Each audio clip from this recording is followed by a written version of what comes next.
Welcome back. Well, to switch our attention still though in the medical line, we're being joined by Onyedikachi Ekwerike. He is a clinical psychologist. Thank you for joining us on this show. Thank you so much. So let's look at depression.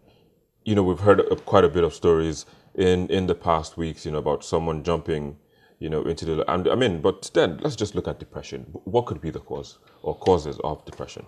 There are several causes of depression. As psychologists, we do not like to look at cause-effect relationships, but there are a whole lot of things that could actually cause depression. So there are genetic factors, there are environmental factors. So for the genetic factors, a family history of depression leaves one susceptible to depression. So if you have someone in your family who suffered depression at some point in their life, you're likely to suffer depression too.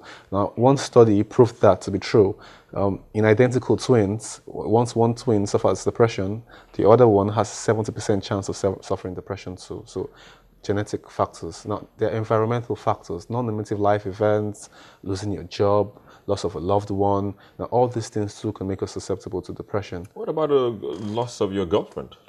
Interestingly, a lot of people look at that as something trivial, but it is not. A lot of people have come down with suicide ideations because they had lost somebody who they consider to be a life partner. When you have that strong emotional tie with someone and it breaks off like that, especially without any plans, it has a way of shaking us, especially if that person was our emotional backbone or the only social support we had. There's that feeling of feeling alone and then becoming hopeless. So oftentimes it's beyond just breaking off the relationship. It's what that person meant to the individual and what has been lost that counts and push them to that position. So if one is depressed, what should the person be doing? How can that person get help, or what kind of help can be offered to someone in that kind of state? I think the first thing is that people become more self-aware, know that they're actually depressed. People talk about depression trivially, thinking it's just sadness. It's not just sadness. So there are symptoms that one could look out for. So if you've been having these symptoms consistently, 2 weeks, it's not going away, then you know that you should seek help. I think let me quickly run through the symptoms so that people know. So it's not just sadness, like I said. It's feelings of hopelessness, emptiness, weeping, loss of appetite, insomnia, you can't sleep. Okay, and then you lose interest in the things you usually used to enjoy. So for example, you, Victor, you enjoy broadcasting, and then suddenly you just lose interest in it all of a sudden. Then you should raise eyebrows, and then you want to isolate yourself, social isolation, and then guilt. And lastly, loss of sex drive. Okay, these are symptoms of depression. So if you have any 5 of these symptoms consistently, 2 weeks, not going away, then you should seek help. So how do you then seek help? Talk to a psychologist. Okay. And then the first step too is to speak to someone. I like to say, feel something, say something. So if you feel that you're not feeling too good, just the same way you would have a headache and you say, oh, I have a headache. Okay, the same way too you should speak up when you start to feel that things are quite different, not the person you used to be. And a psychologist would help, a psychiatrist too, fantastic. But first step is to speak to somebody, someone you could trust, pour out your heart to. That's therapeutic in itself. I think I like that slogan, feel something, say something. Yeah. But then some have also attributed this issue to maybe consuming some substances. How true can this be? Yeah, individuals who abuse substances, so marijuana use, there's a risk factor for depression and other psychotic conditions too, not just other mental illnesses. So even alcohol abuse, a whole lot of people use alcohol because they believe that it helps them get over their problems. But the truth of the matter is alcohol is not a stimulant. It doesn't lift your mood. It actually depresses your central nervous system. So you use alcohol consistently after a while, it gives you that buzz. All of a sudden, you're feeling even worse off than you were even before using alcohol. So substance abuse too is a risk factor for depression and other mental illnesses. So, you spoke about talking to psychologists. The thing is, sometimes we don't even know what is wrong. So, some people just say, some people, again, attribute these things to maybe someone hunting them from the village. Witchcraft, and all that. So they seek help in their religious, due to their own religious beliefs. So they seek help from their religious leaders and all that. How do we move away from stuff like this?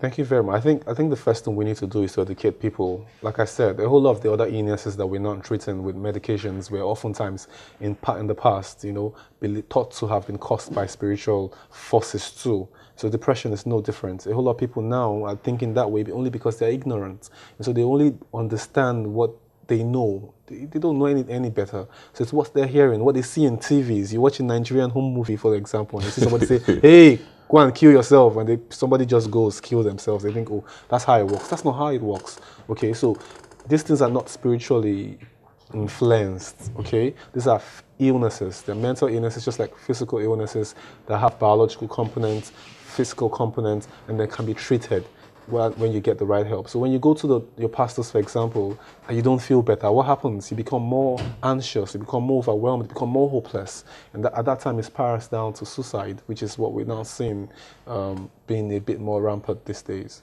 Well, we hope we don't see more of that, but then thank you for coming on the program and sharing your thoughts. Thank you for having me. Yeah, hopefully, I don't think I'm going to stop like in broadcasting. I won't have to come and see someone like you. Hopefully not. But then thank you once again for coming on the program and sharing your thoughts. We'll take a quick break, and when we return, we'll take some of your comments and also look at the most viewed videos on our YouTube channel in the past week. Stay with us.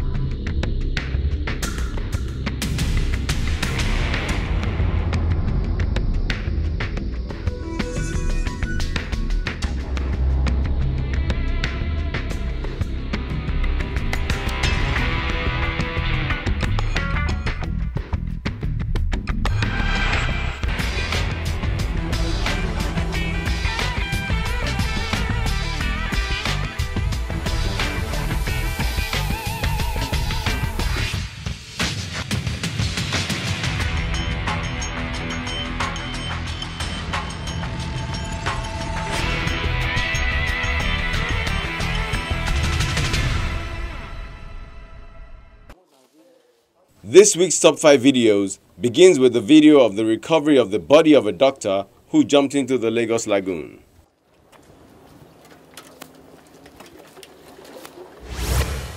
Up next is video of Senator Dino Melaye attending plenary in an academic gown.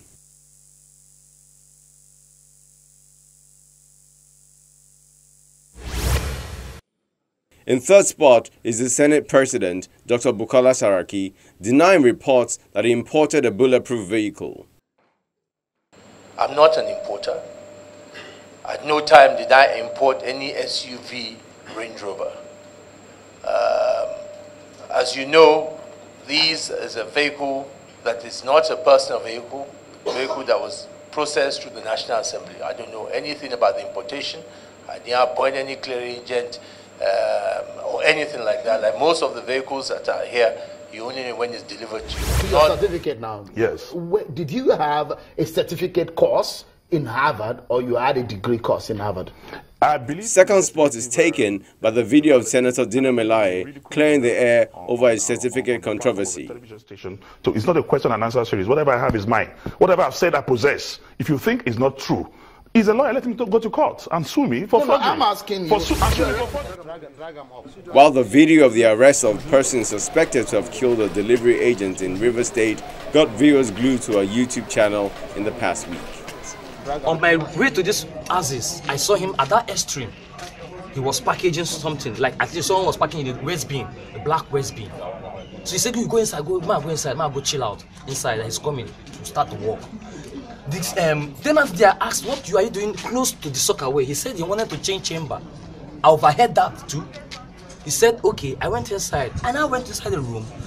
In the bath where they do take baths, I saw a split of blood. And that's the show this week. Thank you for watching. I'm Victor Matthias.